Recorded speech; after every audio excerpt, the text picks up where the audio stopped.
come on. Damn it, Jeff. You had one job. I remember screaming that at my friend when he once more couldn't stop the ball in time, leaving our two other friends to win the game. We were playing a budget version of soccer in the green space near the bottom of the bridge. Mike had been caught spray painting the bleachers at the local park a week ago, and now he was banned from the park. We used some sticks to make the limits of our soccer fields and our goal, and we also made sure to keep away from the river. That said, we brought 2 balls in case one found its way into it. Anyway, Jeff goes running off after the ball like a madman, hoping to get it before it would fall into the river.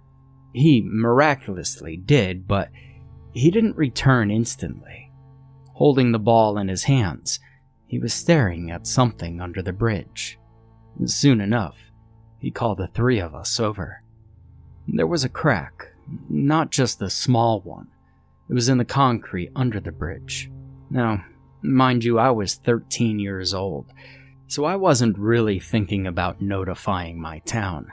I was more interested in the tiny flickering light I could see inside of the crack. The 3 of us got closer and stared at it. We were kids, so obviously, our brain cells all connected into one.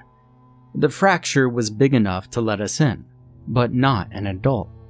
We all thought about making this place a secret base, because, hey, a hole in the wall with lights inside sounds like a fabulous headquarters for 4 busy boys. Things like meet me under the bridge would sound so much more badass if we got that as our base. And so I did what any reasonable teenager would do, and I stuck my head inside the crack. The smell, well, it wasn't exactly welcoming. The air was hot, humid, and rank. It was clear this space hadn't been opened in a long time, yet I could tell there was something behind the ample space that was illuminated by what looked like candles on the wall. Maybe there was another entrance, and we just found the crack in the wall, but we could still get in. I'm getting in. I didn't even bother asking my friends their opinions. I just climbed in, stepped over the broken concrete, and entered that room. The light was dim, but enough that I could see my surroundings. And they were not candles. You see, I don't really know how to explain them, but the flame itself floated from the wall. There was no candle, no support, and nothing that justified the presence of a flame. And yet, every 5 feet or so, there was a tiny flame floating. Just like that. Now, I thought that was just so cool, and that maybe I just stepped into a different reality. I invited my friends to follow, and we all went, whoa, simultaneously as we took a few steps further inside what we thought would be the coolest HQ ever. Lining the wall was a bunch of symbols of unknown origin. If I had to guess, I would say alien. And the walls themselves were coated in a reddish tint, making the whole levitating flame and symbols on the wall look that much more magical. They didn't even look like hieroglyphics or anything I had seen as a kid. It was a language that mixed different styled lettering, dots, and symbols. The ceiling wasn't that high, considering we were all under the road leading to the bridge, but it looked tall enough for 4 13-year-olds. The old room had a single hallway leading deeper into the world behind the crack, but it seemed like Matt and I were the only ones brave enough to venture deeper. It took quite a bit of insulting and convincing to get Jeff and Rob to tag along, but they eventually cracked, as they did not want us to keep calling them little puppies. Now, we should have probably stopped at this first room. I mean, hell, we shouldn't have even entered the place. But once we had gotten used to the stale air and warmth, there was no stopping us from becoming adventurous. So we ventured further in hopes of finding something even more extraordinary than the first room we saw. The more we advanced, the more distance there was between the floating lights. Instead of 5 feet, it went to 7 feet, then 10 feet. And then we arrived at a crossroad, and the road was divided into 4 segments. We chose to go left, and decided we would just come back and try another hallway if we didn't like what we found in the first one. None of these were well lit. They were also a lot smaller and unfinished. The walls were carved into the rock and were bumpy. Only the floor was stable enough that I didn't have to worry about tripping. After a few minutes following this tunnel, Matt let out a scream that had all of us jump and yell in surprise. Apparently, there was something gross, hairy, and slimy against the wall. None of us could see it since we were in almost absolute darkness, so we just assumed he touched a wet rat or moss or something. We teased him about it, he called us jerks, and, well, we kept walking. But then, there was a slight groan that I now know as the last breath. It sent shivers throughout my body, and it finally triggered my senses. But I was young and stupid, so I shut it down real quick. I didn't want to be the one to say that we should have turned back, especially after I just called 2 of my friends little puppies and teased another about a wet rat. So we continued and reached another room. The air in that room was absolutely rank, so much so that I had to raise my shirt over my nose. It smelled like something died in there, and that's when we saw the first one. From the corner of my eyes, I noticed a movement on my left. I felt my skin crawl as my eyes laid upon the creature hidden in the dark corner. It looked human, and at the same time, it didn't. The skin had taken on a desaturated tone, grayish, almost looking moldy, and I thought it was human, until I saw it had 5 arms, all in various positions that made no sense on the torso. There was an arm sticking out of the stomach, another just above the left hip, 2 from his back, and 1 at the crook of his neck. I heard a whine behind me, but couldn't tear my gaze off of that creature.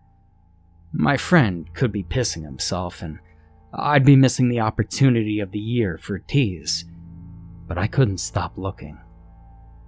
And that thing saw me. And I know it did because its bulbous, blood-injected gaze locked onto me. And I held my breath the whole time. It stared at me for a minute, not even moving its pupils.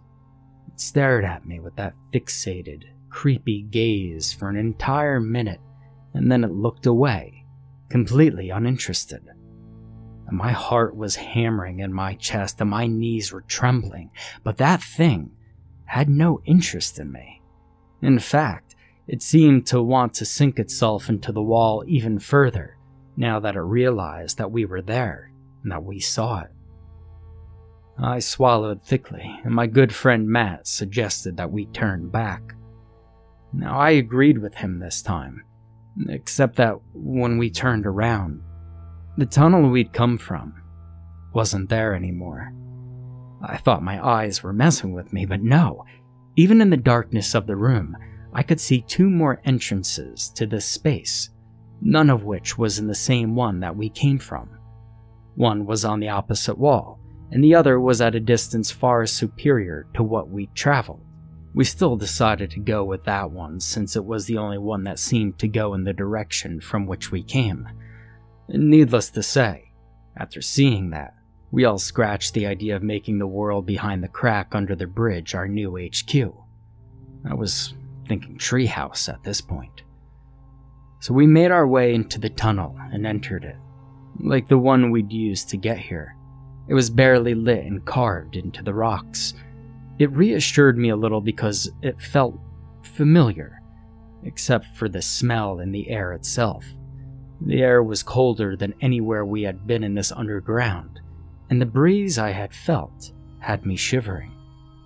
I hoped the draft came from the outside, but there was also a strange smell that I couldn't identify, something like salt and copper. As we went further down that side tunnel, I finally realized what it was that Matt put his hand on in the last tunnel. It was a corpse. One of those creatures probably chose the tunnel as its resting place. We couldn't see it earlier because our eyes were not well adjusted to the dark, but there was another rotting body, right here, in front of me. This time, of a human-looking creature with legs sticking out of its abdomen, and no lower half. Think a centaur, but with maybe 6 to 7 human legs as the bottom part. The legs were folded on themselves, and the creature's upper body was resting against the wall. Half of its skull was caved in, and whatever used to be in there was already long gone and rotten. There was still patches of skin left along the body, and hair on top of the head. The body also looked slimy, as if it had been covered in muck. Or maybe it was that creature's decaying process. I didn't know, neither did I care to find out. Matt was complaining about not feeling good, and he felt dizzy and barely walked anymore. I had to drag him. I started to worry when I realized this tunnel was going on and didn't seem to have an end in sight. The previous tunnels we took didn't take more than a few minutes to pass, and we had been walking in this one for maybe 10 minutes. We'd already seen various humanoids with segmented bodies along the way, and though they didn't attack us, their stares made my blood turn to ice, and I was really starting to freak out. All of them looked like they were dying and utterly uninterested in us, but it didn't make me feel any better. I wanted out of this hellhole, and I wanted to go back playing ball with my friends. Eventually, we saw a light flickering in the distance. Overjoyed, I dashed there, hoping to find the first room we got into, only to find myself back in the room with the first creature, but from the second entrance I'd seen. We were back, and now there was one more entrance on the opposite side that wasn't there before. Or maybe it was, and we just didn't notice. You see, I might have lost my sense of direction in the dark of the tunnel. I was sure the tunnel had been a straight line, but maybe I was wrong, so which way did we actually go? Matt threw up and fell on his knees, pulling me out of my thoughts. I looked at him, and he was pale as a ghost. His eyes were red, as if he had just finished a crying fit. I almost wanted to crack a joke because, I'm a smartass and all, but he didn't look well at all. His hand, the one that had touched the creature, was covered in blisters and cracks that oozed a disgusting yellowish pus-like substance. He held it close to himself and admitted he wasn't feeling so hot. Matt was sweaty and feverish, and his hand worried me quite a bit. Obviously, none of us wanted to touch him, but someone needed to help carry him, and I guess I was the strongest. So I took off my vest, and I wrapped it around his hand. Whatever the hell was infecting him, I didn't want the infection on me. Then I had him lean on my shoulder as we painfully started walking towards another tunnel, hoping this one would be the right one. But it wasn't. 15 minutes later, and 4 sweaty teenagers later, we were back to the first room, and that's when I heard that single groan again. This time, it was in the crook of my ear. When I looked back at Matt, his eyes were empty, like they were frozen in time. I couldn't feel his breathing on my neck either. The vest that I'd wrapped around his hand, well, it was completely soaked. I dropped him in shock and I took a step back, and there was no reaction from him falling. His dead eyes aimlessly staring at nothing. And this time, even I screamed. And then I ran, followed by Jeff and Rob, into a tunnel, hoping that this one would be the right one. And we saw a new creature in that tunnel. This creature had mouths and eyes all over his chest, 3 legs, and a single arm that protruded from its spine. We saw another one whose face looked like it got caught under acid and melted all the way down to the stomach, where there was another mouth and 2 arms on each side of it. It was eating. Very slowly at that. The rocks that laid on the ground around it. I don't know how long we ran, how many tunnels we took, but we always seemed to go back to the first creature's room. Until I decided just to go back from the tunnel I'd just taken, instead of a new one. It took a little over 5 minutes, but we made it back to the room with the symbols on the walls and the floating flames. I saw the crack in the wall and I dashed towards it, and I tried to get out so fast that I scratched my left arm badly on the broken concrete, and I just ran the hell home. I didn't bother telling my friends goodbye. I just kept running until I was back through my front door. Now at the time, I didn't even realize how badly I'd cut myself, until I got into my house and my mom started screaming at me. My arm was bleeding profusely, and I'd stained all my clothes, but it wasn't even the worst of it. We went to CMC Hospital, and when they cleaned my arm, they realized that it was covered in blisters. They tried to figure out what it was. They kept on saying that I burnt myself, and I just kept screaming that I didn't want to die, that it was how Matt died, and just to cut my arm off. Eventually, I think they gave me something to put me to sleep. I didn't know I would wake up, but I did, and I weighed about 5 pounds less than when I went to sleep. I've also learned that Rob and Jeff told their parents, and that the crack under the bridge was inspected. The news never mentioned anything about those creatures. I also could not attend Matt's funeral because I was recovering. I've long learned how to use my prosthetic, and I make sure to always tell my kids not to explore random holes, caves, or cracks anywhere.